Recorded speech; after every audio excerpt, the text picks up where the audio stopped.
जय हिंद दोस्तों, आप सभी को डीके स्टडी 24/7 में स्वागत, अभिनंदन, बंधन। दोस्तों आज हम लोग साइंस का सेट नंबर 8 लेकर के आए हैं, जो RRB ALP CBT 1 27/11/2024 second shift में पूछा गया है।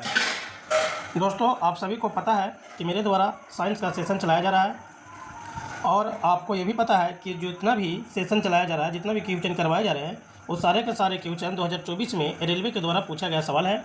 और आप जानते हैं कि 2025 में ग्रुप डी एएलपी और एनटीपीसी का एग्ज़ाम होने वाला है, और अभी एएलपी का एग्ज़ाम हो भी रहा है। तो ऐसे सवाल का प्रबल संभावना है कि इस तरह का एग्ज़ाम में डायरेक्ट रिपीट कर दिया जाए, क्योंकि आप जब आप सेट नंबर 8 को देखेंगे तो आप पाएंगे कि 1 से 7 तक जो सेट करवाया गया है उसमें से ही 2-3 क्वेश्चन रिपीट कर गया है सेट नंबर 8 में। तो कहने का मतलब है कि ये 8 सेट में ही क्वेश्चन रिपीट कर रहा है। तो इसका मतलब है कि रेलवे के द्वारा साइंस के सवाल को 100% जो है रिपीट करने का चांसेस बन जाता है। 100% कहने का मतलब ये नहीं कि हूबहू यही छाप देगा, लेकिन नहीं, ये सेट आपको 19 क्वेश्चन के करवाया जा रहा है। तो हो सकता है कि इसमें से एक आध क्वेश्चन आपको दिख जाए, या तो ये पूरा का पूरा सेशन जो चलाया जा रहा है, ये सेशन रेलवे का 1850 क्वेश्चन का सेशन है। और आप जानते हैं कि इसमें आपको 1850 क्वेश्चन करवाया जाएगा। 1850 क्वेश्चन में प्रबल संभावना है कि यहीं से आपका क्वेश्चन दोबारा से रिपीट हो जाए, तो आप इसके लिए तैयार रहेंगे। और आप ये भी जानते हैं कि बिहार एसएससी के द्वारा तमाम वैकेंसी निकाली जा रही है। बिहार एसएससी और बीएसओ, एएसओ और भी कई वैकेंसी है। और बिहार एसएससी का आप सिलेबस जानते हैं कि 25 नंबर साइंस का वेटेज है। तो जब 25 नंबर साइंस का वेटेज है, तो कहने का मतलब साइंस का बहुत बड़ा रोल है। तो आपको बिहार एसएससी में भी यहाँ से सवाल टकरने की संभावना है। इसलिए आप क्या करेंगे कि अपने साथ पेन एंड पेपर लेकर के बैठेंगे। थोड़ा मोड़ा अगर कुछ नोट करने की ज़रूरत पड़े तो आप नोट करेंगे। और आप जानते हैं कि एक दिन पढ़ाई करने से तो किसी को कुछ नहीं होता, बूंद बूंद से घड़ा भरता है। और पढ़ने आप कुछ न कुछ सीखने का अगर लालसा रखेंगे तो एक दिन निश्चित तौर पर आप जीत जाएंगे, और आप जो मंजिल पाना चाहते हैं, आप जिस मुकाम पे पहुंचना चाहते हैं, उस मुकाम को आप पा जाएंगे। तो चलिए हम लोग क्वेश्चन नंबर फर्स्ट देखते हैं। और क्वेश्चन नंबर फर्स्ट जो हमारा है वो कहता है कि CaCl2 का सूत्र इकाई द्रव्यमान क्या है। CaCl2 का सूत्र इकाई द्रव्यमान क्या है? तो आप जानते हैं कि कैल्शियम का जो द्रव्यमान होता है वो होता है 40, और आपको ये भी पता है कि क्लोरीन का जो द्रव्यमान होता है ये होता है 35.5। अब यहाँ पर कैल्शियम का एक परमाणु है, तो यानी 40 तो होगा, और यहाँ पर क्लोरीन का 2 परमाणु है, तो 35.5 को 2 से गुना करेंगे तो ये होगा 70। तो 70 और 40 जो जगह 111 आपका राइट आंसर हो जाएगा। तो option number C is the correct answer. Question number 2 पे बात करते हैं। तो क्वेश्चन नंबर 2 है कि पूर्णतः विभेदित जीव द्वारा अपने शरीर के अंगों से नए जीवों का जन्म देने की क्षमता क्या कहलाती है?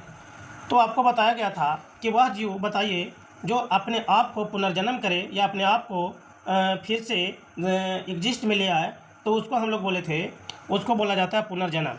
और आपको दोस्तों बताया गया था कि हाइड्रा और प्लेनेरिया ऐसा जीव है जो अपने आप को पुनर्जन्म करने की क्षमता रखता है। और ये सेट जो है आपका शायद 5वां सेट में हाइड्रा और प्लेनेरिया से एक क्वेश्चन आपको पूछा था, और यहाँ पे सेट नंबर 8 में भी हाइड्रा और प्लेनेरिया से संबंधित कुछ सवाल आपको पूछ दिया। तो आपको ध्यान में रखना है कि ऑप्शन नंबर बी पुनर्जन्म। क्वेश्चन नंबर 3 पे बात करते हैं। तो क्वेश्चन नंबर 3 है निम्नलिखित में से हमारे शरीर की सबसे लंबी कोशिकाएँ क्या है? तो दोस्तों आपको पता है कि हमारे शरीर की सबसे लंबी कोशिकाएँ जो होता है, मानव शरीर की सबसे लंबी कोशिकाएँ न्यूरॉन सेल होता है, यानी तंत्रिका कोशिका होता है।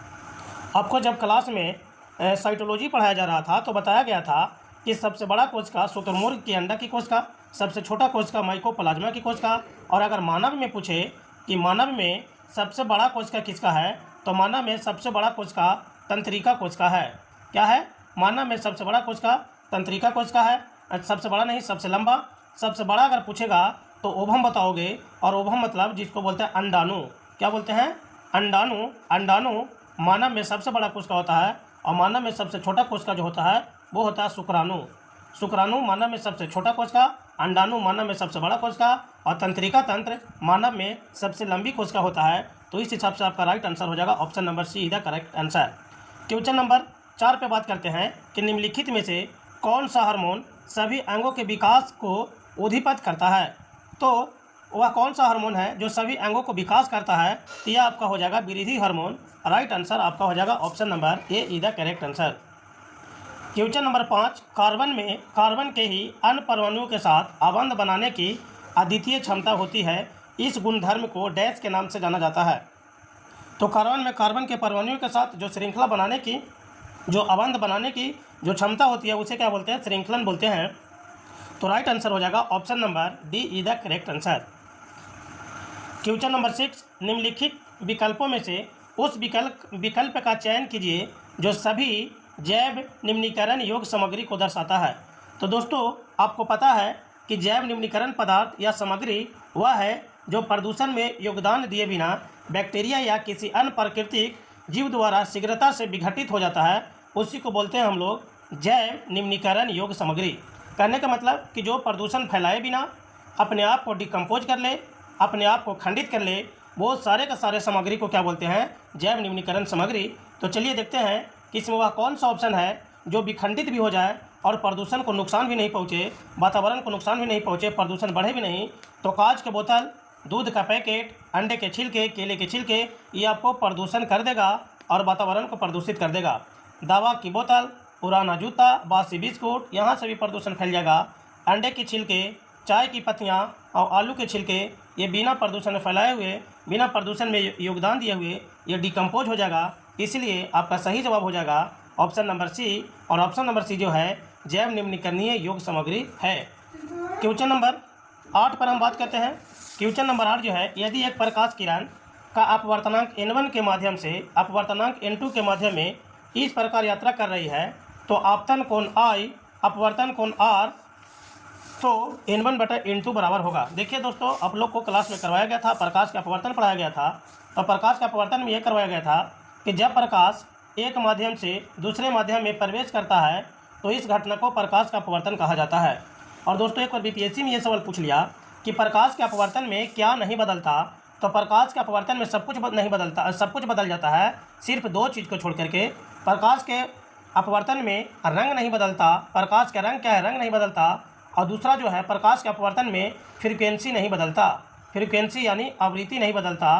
तो बीपीएससी में एक और सवाल पूछा कि प्रकाश के अपवर्तन में क्या नहीं बदलता, तो रंग और फ्रीक्वेंसी आपका सही जवाब होगा, नहीं बदलेगा। लेकिन प्रकाश के अपवर्तन में सारे चीज़ बदल जाएगा। कोण आएगा किसी और डिग्री से, मान लीजिए 30 डिग्री से आएगा तो 30 डिग्री से नहीं जाएगा बल्कि ये कोई और डिग्री से जाएगा। तो कोण भी बदल जाएगा, चाल भी बदल जाएगा, वेग भी बदल जाएगा, माध्यम भी बदल जाएगा। लेकिन प्रकाश के अपवर्तन में क्या नहीं बदलेगा? तो रंग और फ्रीक्वेंसी यानी आवृत्ति नहीं बदलेगा। और दोस्तों आपको ध्यान होगा कि प्रकाश के जब अपवर्तन पढ़ा रहे थे तो आपको बताया गया था कि प्रकाश के अपवर्तन को भी 2 नियम होता है। जिस तरह से प्रकाश के परावर्तन का 2 नियम होता है, उसी तरह से प्रकाश के अपवर्तन का भी कितने नियम होते हैं?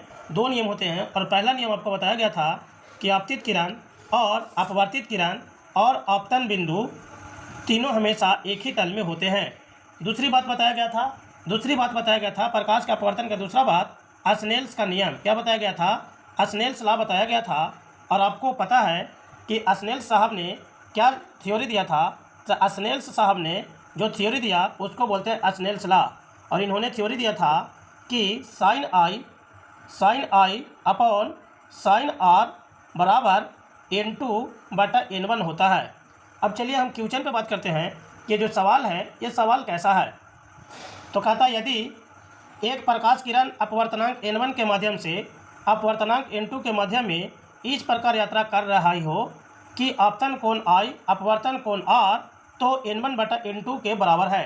तो देखिए दोस्तों, अगर n1/n2 कह रहा है तो ऐसे तो ये क्वेश्चन गलत है, क्योंकि इस क्वेश्चन को जब मैंने गूगल से चेक किया तो इस क्वेश्चन में था n2/n1, रेलवे के द्वारा जो पूछा गया था n2/n1, और यहाँ पर प्रिंटिंग मिस्टेक है।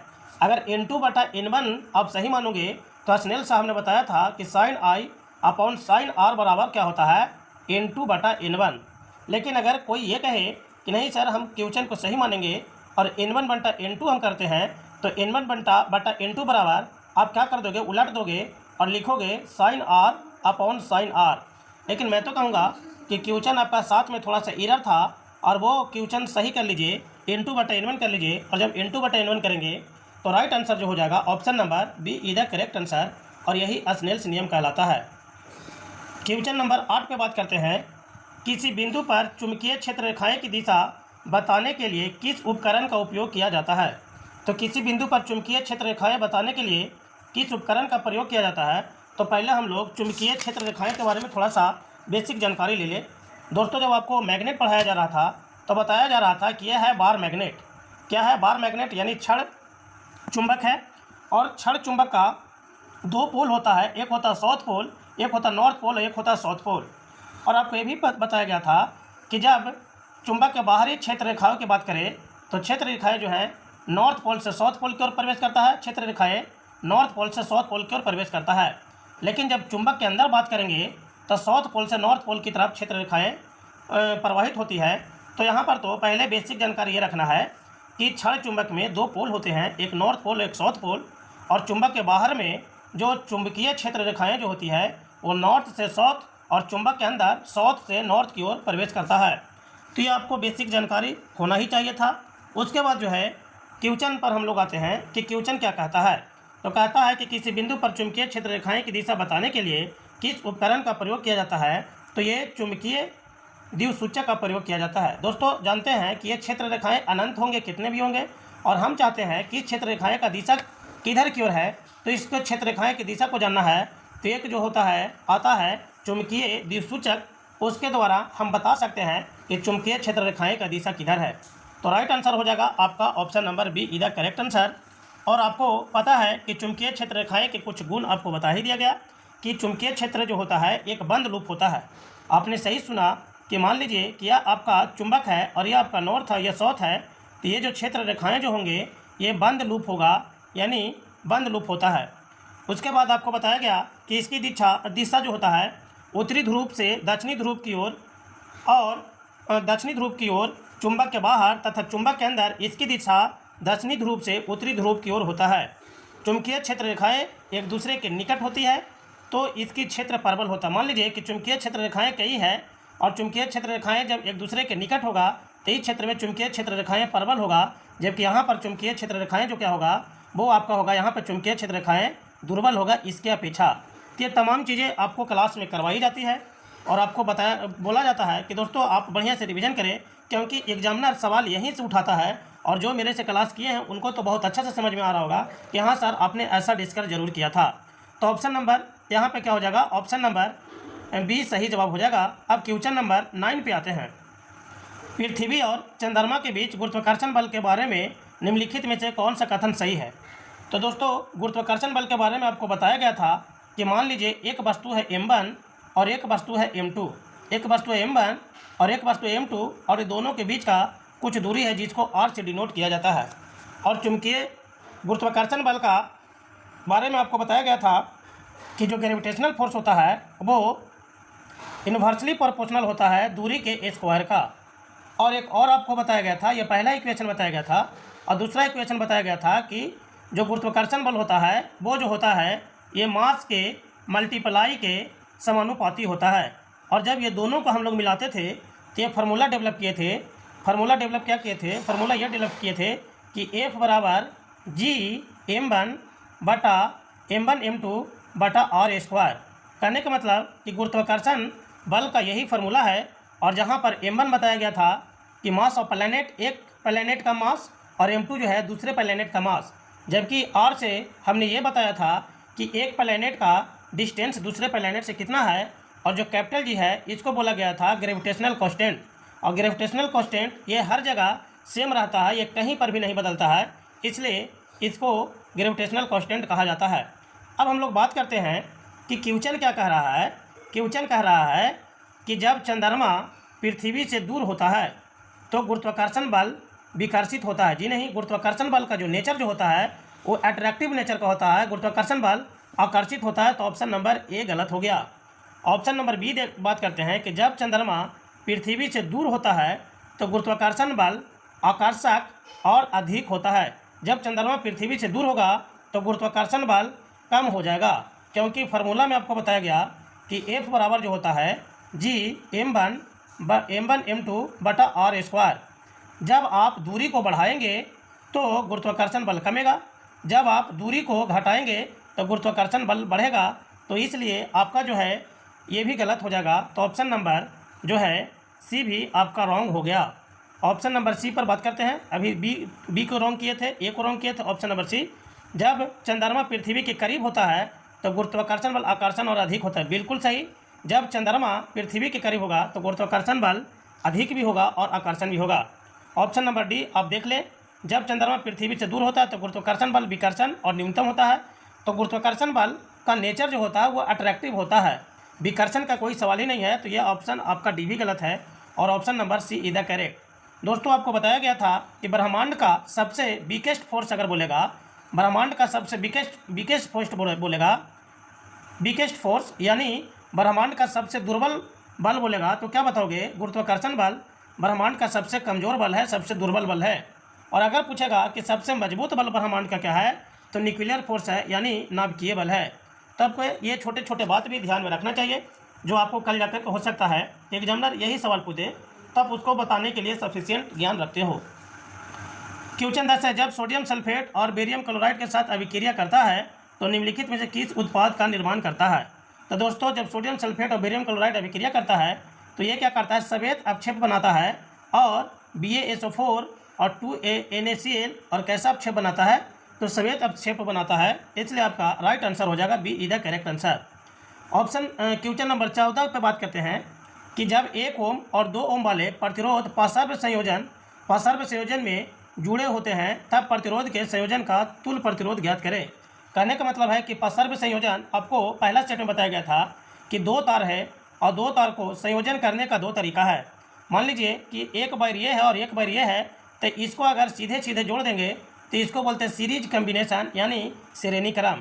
और अगर यही वायर है और इसको अगर कुछ इस तरह से जोड़ते हैं तो ये हो जाता है समांतर यानी पैरेलल कम्बिनेशन और समांतर संयोजन, और समांतर संयोजन को ही बोला जाता है पार्श्व संयोजन। आपको ये भी पता है कि जब सीरीज में रहेगा तो उसका रेजिस्टेंस बराबर होता है R1 प्लस R2, जबकि अगर संयोजन जो है पैरेलल में रहेगा तो इसका रेजिस्टेंस बराबर होता है 1/R बराबर 1/R1 प्लस 1/R2।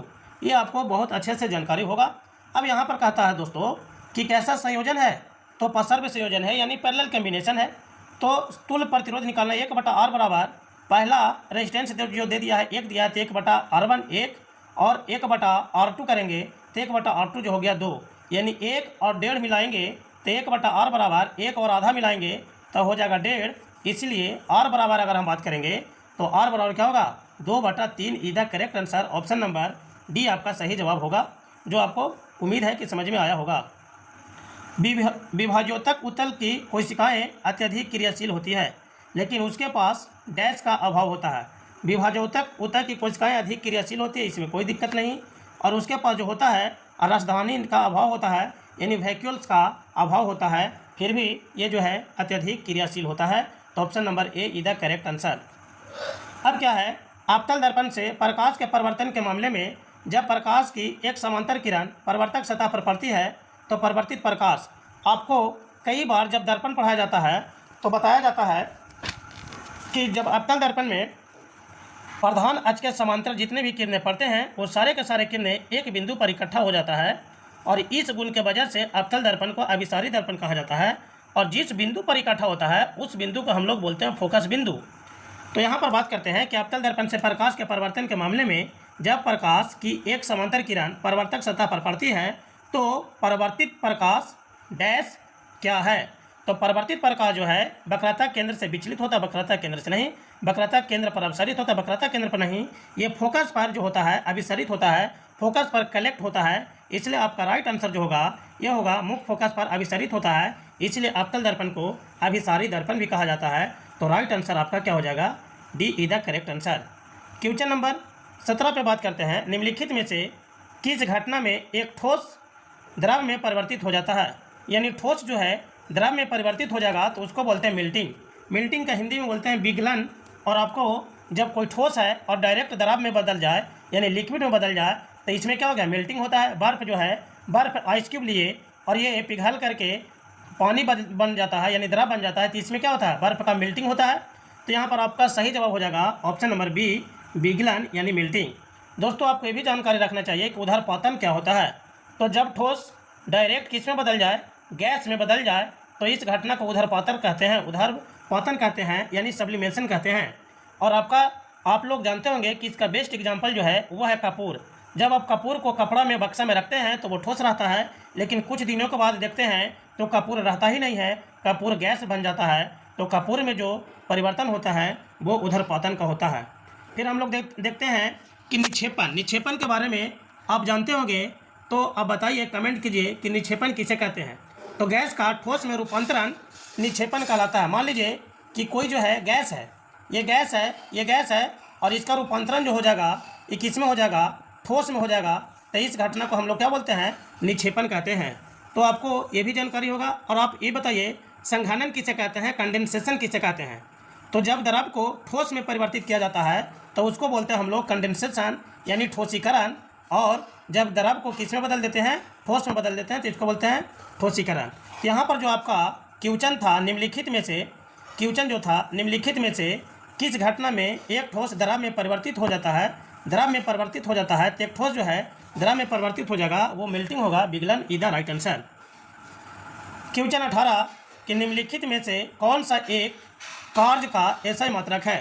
तो दोस्तों आपको पता होगा कि किसी वस्तु पर बल लगने पर जब बल की दिशा में विस्थापन होता है तो बल और विस्थापन के अदिश गुणनफल को कार्य कहते हैं।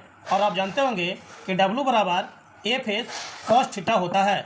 और आप ये भी जानते हैं कि वर्ग का जो मात्रक जो होता है वो जूल होता है।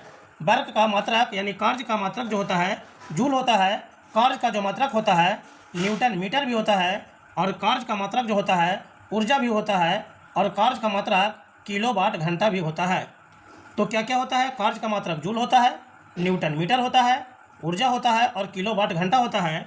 और आपको अच्छे तरीक़े से क्लास में करवाया गया था कि 1 जूल बराबर 10⁻7 अर्ग होता है। 1 जूल बराबर 10⁻7 अर्ग होता है, और 1 किलो वाट घंटा बराबर भी आपको बताया गया था 3.6 × 10⁻6 जूल होता है। तो यहाँ पर जो हमारा क्वेश्चन है कि निम्नलिखित में से कौन सा कार्य का मात्रक है, तो कार्य का मात्रक जो है वो जूल आपका राइट आंसर हो जाएगा। क्वेश्चन नंबर 19 जो आज का लास्ट क्वेश्चन है। क्वेश्चन 19 कहता है कि 1 बिलियन में 250 ग्राम पानी में 25 ग्राम कॉपर क्लोराइड लवण है। बिलियन के द्रव्यमान प्रतिशत के संदर्भ में बिलियन की सांद्रता का परिकलन कीजिए। तो आपका सही जवाब हो जाएगा कि ऑप्शन नंबर सी 9.09%। आप इसको सोल्व करके देखेंगे। तो दोस्तों आज हमारा जो सवाल था ये सेट नंबर 8 था, और आपसे उम्मीद किया जा रहा है कि आप पूरे सेशन को बहुत बखूबी अच्छे से देख रहे होंगे, ताकि आने वाला कल जो रेलवे का एग्ज़ाम होगा और 100% यहाँ से क्वेश्चन टकरने की संभावना है। और जब आप रेगुलर इस सेशन को देखेंगे तो उस दिन ज़रूर आप हमको थैंक यू बोलेंगे कि हाँ सर जो आपने कहा था वो बिल्कुल सही हुआ है। तो चलिए आज के लिए इतना ही, तब तक के लिए धन्यवाद।